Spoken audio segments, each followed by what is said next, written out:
안녕하세요. 크립토 매거진 아나운서 김민경입니다. 이번 주 시장 보신 분들 솔직히 좀 기대하셨죠? 비트코인이 97,000달러까지 뚫으면서 이거 진짜 10만 달러 가는 거 아니냐? 이런 생각 다들 한 번쯤 하셨을 겁니다. 저 역시도 잔뜩 기대를 하면서 지켜봤는데 간밤에 살짝 브레이크가 걸렸어요. 현 시점에서 95,000달러 선에서 움직이고 있는데 이 흐름 뭔가 딱 이런 느낌입니다. 막 전력 질주하다가 신호등 앞에서 딱 멈춘 상황. 문제는 이 신호등이 잠깐 서 있다가 다시금 초록불로 바뀔 신호인지 아니면 앞에 교차로가 복잡해져서 못 가고 있는 것인지 오늘 또 여기에 대한 분석들, 시장에서 나온 뉴스들 하나하나 풀어보도록 하겠습니다.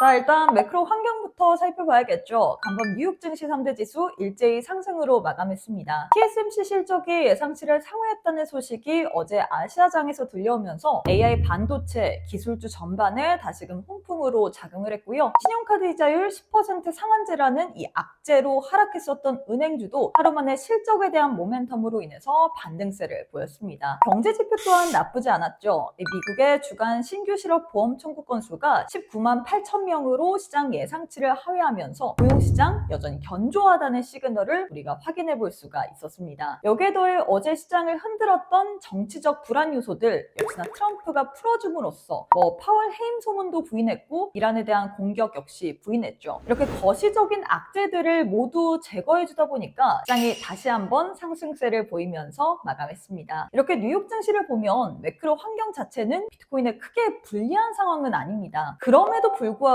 비트코인 왜 힘이 빠졌을까요? 이건 미국 쪽의 정책 이슈를 좀 봐야 할 것 같습니다. 비트코인이 이번 주 97,000달러까지 시원하게 뚫을 수 있었던 이유 바로 이 클래리티 법안 초안이 공개됐기 때문이었죠. 이 법안이 왜 중요하냐면요. 그동안 암호화폐 시장을 짓눌렀던 가장 큰 질문, 그래서 이게 합법이야? 혹은 불법이야? 이 애매한 문제를 처음으로 미국에서 정리하려는 시도였기 때문입니다. 이번 법안의 핵심부터 좀 살펴보자면 이제 암호화폐를 증권형은 SEC, 상품형은 CFTC 이렇게 관할을 명확하게 나누겠다는 겁니다. 그동안 SEC는 이건 증권이다, CFTC는 아니다, 상품이다. 서로 엇갈리면서 시장이 계속 흔들림을 보였잖아요. 그래서 이번엔 법으로 어디가 관할인지 그리고 어떤 규제를 받는지 틀을 아예 만들어버리겠다는 거죠. 그래서 시장이 어떻게 반응했느냐, 이제는 진짜 제도권으로 들어오는구나, 이 기대감이 반영되면서 비트코인이 97,000달러까지 시원하게 좀 뚫어주는 모습을 보여줬는데 여기서 문제가 하나 터집니다. 코인베이스의 최고 경영자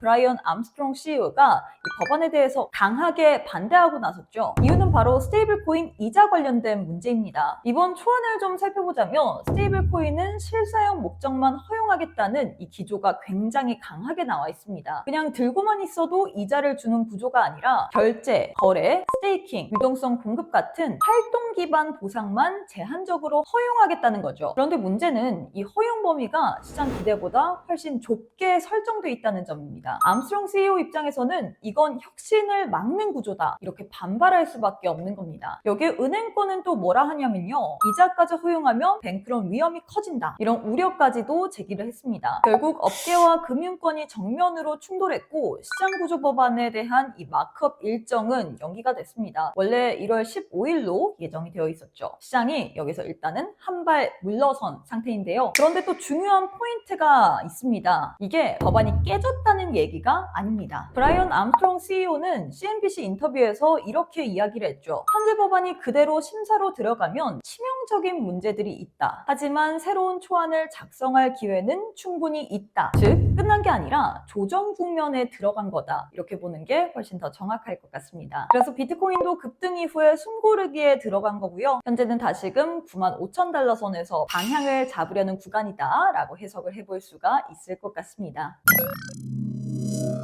크립토 시장의 온체인 데이터 살펴봐야겠죠. 공포와 탐욕 지수 50점을 기록하면서 어제보다 12점 낮아진 상황입니다. 비트코인의 가격이 급격하게 97,000달러까지 보이면서 어제까지는 탐욕 구간이었는데 수심이 약화되며 오늘은 중립 구간으로 다시금 전환이 된 상황이고요. 현물 ETF 흐름도 살펴보시면 간밤에 비트코인 현물 ETF 쪽으로 기관이 순유출세를 보였습니다. 3거래일 연속 순유입세를 보이다가 4거래일 만에 유출로 전환을 한 거고요. 이더리움 현물 선물 ETF 쪽으로는 기관들이 4거래일 연속 순유입세를 지속하고 있는 상황입니다. 주요 알트 현황도 체크해보도록 할까요? 오전 10시 반 기준으로 시가총액 상위 종목 1위부터 10위 살펴보시면 트론을 제외한 나머지 종목들 모두 약세로 움직이고 있습니다. 트론 홀로만이 2.4% 상승세를 보이고 있는데 시장에서 나온 뉴스를 좀 살펴보자면 메타마스크가 모바일 앱 및 이 브라우저 확장 월렛에서 트론 네트워크를 지원한다는 소식이 들려왔습니다. 이게 왜 중요하냐면 메타마스크는 사실상 글로벌 표준 월렛이라고 볼 수가 있죠. 그동안 트론은 이용자는 많은데 이 생태계 접근성이 떨어진다 이런 평가를 받아왔는데요. 메타마스크 지원이 들어오면서 이 디파이 접근성, 신규 유저 유입, 생태계 확장 기대감이 동시에 붙었다고 볼 수 있습니다. 그런데 동시에 리스크 뉴스도 같이 나왔습니다. 미국 하원 금융서비스위원회 소속 민주당 의원들이 SEC 위원장에게 서한을 보내면서 트론 설립자 이 저스틴 선에 대한 소송을 재개해야 한다는 이렇게 공개적인 촉구를 보냈습니다. 앞서 SEC는 2023년 3월 이 저스틴 선과 트론에 대해서 사기, 미등록 증권 판매 혐의로 기소를 한 바가 있는데요. 하지만 위원장이 교체된 이후에 지난해 2월에는 소송을 일시 중단한 상황입니다. 민주당 의원들은 여기에 대해서 이건 법적 판단이 아니라 정치적인 판단이라면서 SEC의 관리 감독이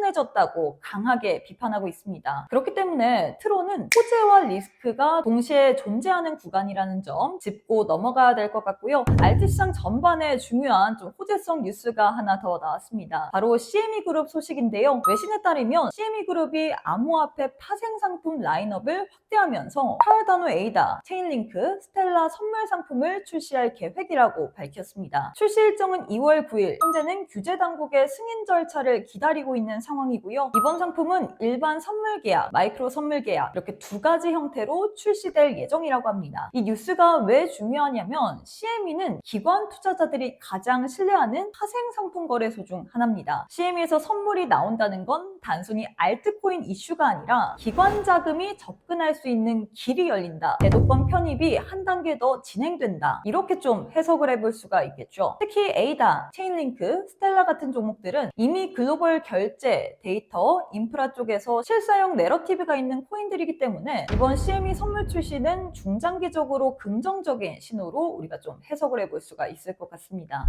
자, 그럼 결국 이런 장에서 우리는 어떻게 대응해야 하느냐 이게 제일 중요하겠죠. 지금 시장을 한마디로 정리하자면 다 같이 오르는 장은 아니다. 대신 뉴스 하나, 구조 하나에 따라서 움직임이 갈릴 수 있는 장입니다. 트론처럼 단기 이슈에 반응하는 코인이 있는가 하면 CME 선물처럼 이 기관 자금이 들어올 수 있는 구조적인 재료에 반응을 할 수 있는 알트코인도 따로 있다는 거죠. 이런 구간에서 제일 위험한 게 차트만 혼자 주구장창 보고 헤드라인 뉴스들 하나만 보고 감정적으로 판단한다는 겁니다.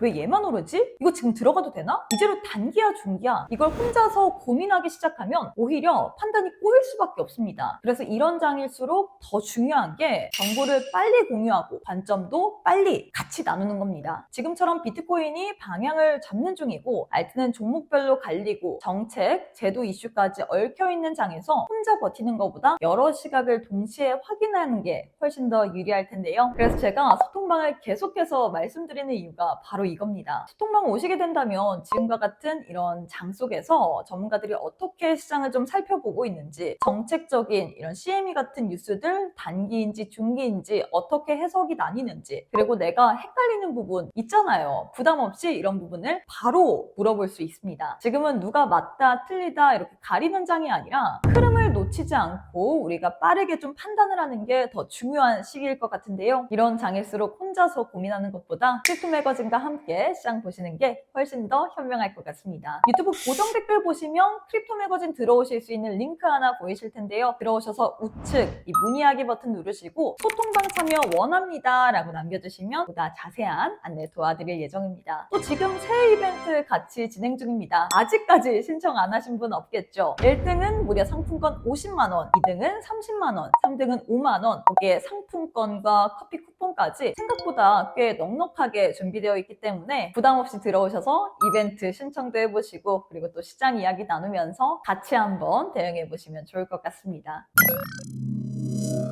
네, 오늘 제가 준비한 영상은 여기까지고요. 좋아요와 구독, 알림 설정은 영상 제작하는 데 큰 힘이 됩니다. 그럼 저희는 다음 영상에서 또 만나요. 안녕!